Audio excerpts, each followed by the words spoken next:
Her child went missing for 30 minutes, a single mom's worst fear. Mommy. The sound of Emma's voice echoing through the crowded mall was the sweetest sound Olivia had ever heard.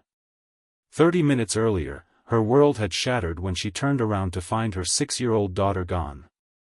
If you've ever felt that heart-stopping moment of panic when you can't find your child, even for a second, stay with me through this story. And if this resonates with you, please consider liking this video and subscribing to our channel for more real stories that remind us what truly matters in life. Olivia Matthews had mastered the art of efficiency. As a single mother working 2 jobs, she had to.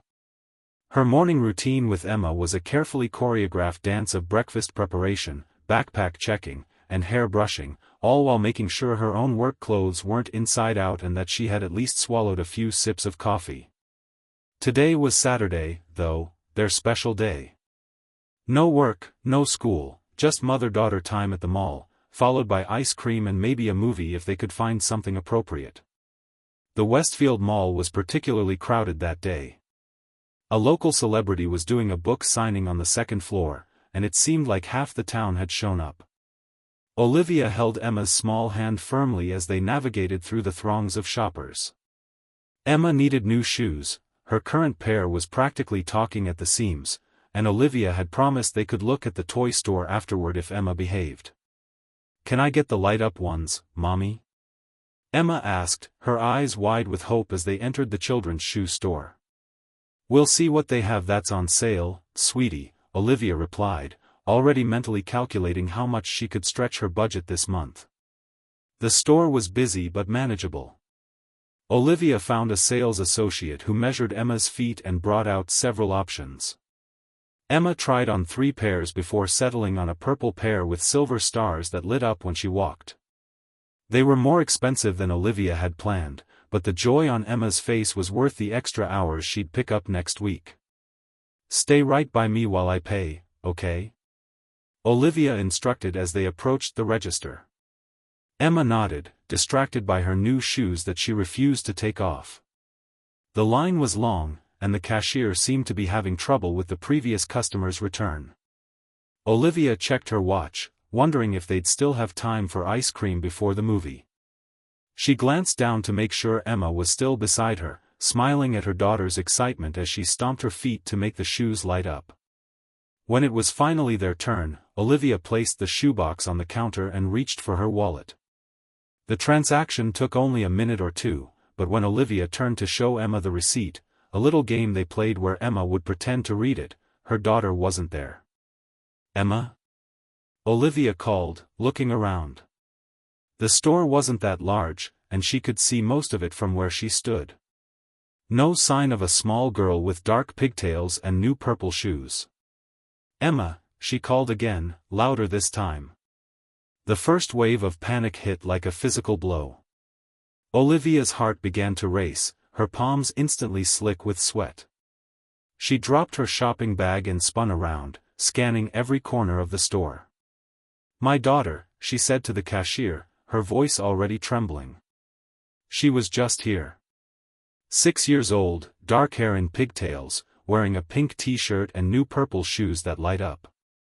The cashier immediately called for the manager while Olivia ran to the store entrance, looking frantically in both directions down the mall corridor. The sea of strangers moving past suddenly seemed menacing. Any one of them could have taken her daughter. The statistics she'd read about child abductions flashed through her mind, each one more terrifying than the last.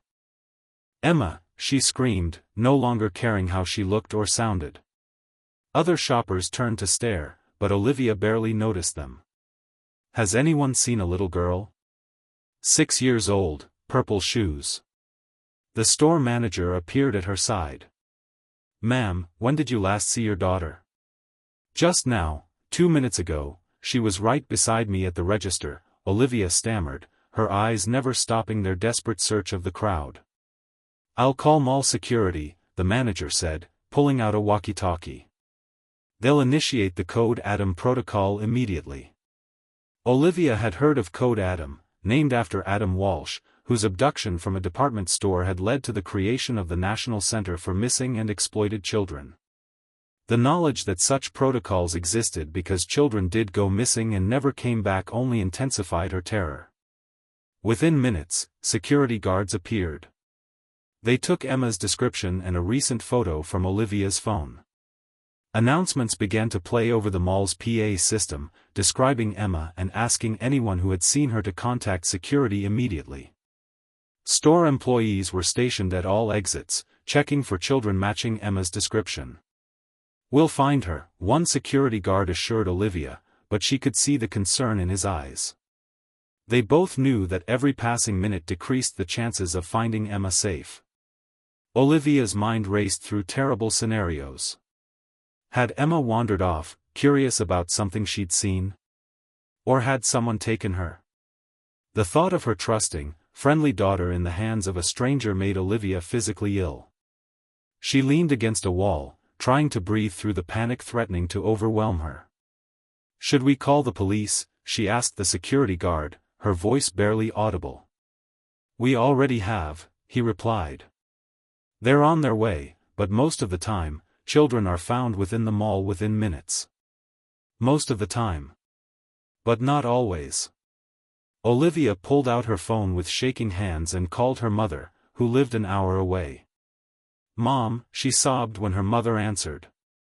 "Emma's missing. I'm at the mall and I can't find her." Her mother's calm voice was like an anchor in the storm of Olivia's panic. "I'm on my way. Have you called the police? Is security helping? Take deep breaths, Olivia. We'll find her." As Olivia ended the call, a mall employee approached her. "Ma'am, we're reviewing the security footage now. It might help us see which direction she went." Olivia followed the employee to the security office, a small room filled with monitors showing different areas of the mall. A security officer was rewinding footage from outside the shoe store. "There," the officer said, pointing to a screen. "Is that your daughter?" Olivia leaned forward, her heart in her throat. On the screen, she could see herself at the register, and Emma standing beside her. Then, as Olivia turned to pay, Emma's attention was caught by something off-screen. The little girl hesitated for a moment, then walked out of the store's entrance. "Can you follow her?" Olivia asked desperately. The security officer switched to another camera view, showing the mall corridor. Emma was visible, walking purposefully, as if she knew exactly where she was going. She wasn't running or looking distressed. She wasn't being led away by anyone. She simply walked, her new shoes lighting up with each step, until she disappeared into another store. "That's the toy store," the security officer said. "Let me check their cameras." The toy store footage showed Emma entering and making her way directly to a display near the back. It was a large dollhouse, elaborate and beautiful, with tiny furniture and miniature people. Emma stood transfixed before it, occasionally reaching out to touch a piece of furniture or a tiny doll. "She's there," Olivia breathed, relief washing over her. "She's just in the toy store." "I'll radio the team searching that area," the security officer said, reaching for his walkie-talkie. But Olivia was already running, bursting out of the security office and sprinting through the mall. She dodged shoppers, ignoring their startled looks, her focus entirely on reaching the toy store. When she arrived, breathless and disheveled, she scanned the store frantically. And there, in the back corner, exactly where the security footage had shown, was Emma. She was still standing before the dollhouse, completely absorbed in its miniature world, unaware of the panic she had caused. "Emma!" Olivia cried, rushing forward. Emma looked up, her face lighting with a smile. "Mommy! Look at this house. It has tiny lights that really work and..." Olivia dropped to her knees and pulled Emma into a fierce hug, cutting off her excited description. Tears streamed down Olivia's face as she held her daughter, feeling the solid warmth of her, breathing in the familiar scent of her strawberry shampoo. "Emma, you can't just walk away like that," Olivia said, her voice shaking with emotion. "I was so scared. You have to stay with me in the store." Emma's smile faded as she realized something was wrong.